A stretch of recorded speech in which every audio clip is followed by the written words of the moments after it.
ঢাকা ও ঢাকার বাইরে স্টার সিনেপ্লেক্সের ৭টি শাখায় ঈদের দিন থেকে চলছে ঈদের ৫ সিনেমা সহ ইংরেজি ভাষার সিনেমাও।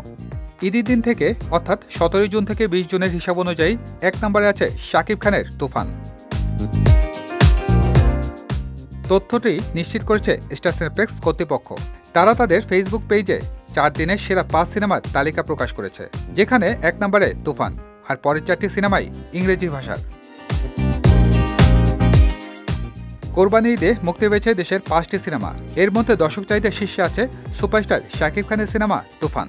ঈদের অন্য সিনেমাগুলো হল ময়ূরাক্ষী, রিভেঞ্জ, ডার্ক ওয়ার্ল্ড ও আগন্তুক।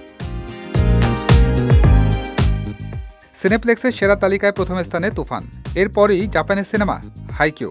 তৃতীয় অবস্থানে আছে American action comedian cinema Bad Boys Ride or Die. ৪ নম্বরে দ্য ওয়াচার্স। আর Australian cinema Furiosa a Mad Max saga রয়েছে পঞ্চম অবস্থানে। ঈদের দিন থেকে ধাপে ধাপে শো বাড়ছে তুফান সিনেমার। কর্তৃপক্ষ জানিয়েছে তুফানের দাপটে কোণঠাসা হলিউডের মুক্তি পাওয়া নতুন ছবি ব্যাড বয়েজ, হাইকিউ, ওয়াটার্স।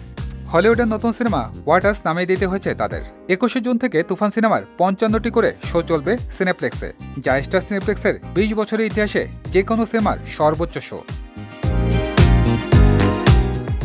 প্রযোজক শাহরিয়ার শাকিল জানিয়েছেন, সিনেপ্লেক্সে তুফান মুক্তির প্রথম ৩ দিনে ১,২০,০০,০০০ টাকা গ্রস ইনকাম করেছে, যা সিনেপ্লেক্সের ইতিহাসে নতুন রেকর্ড।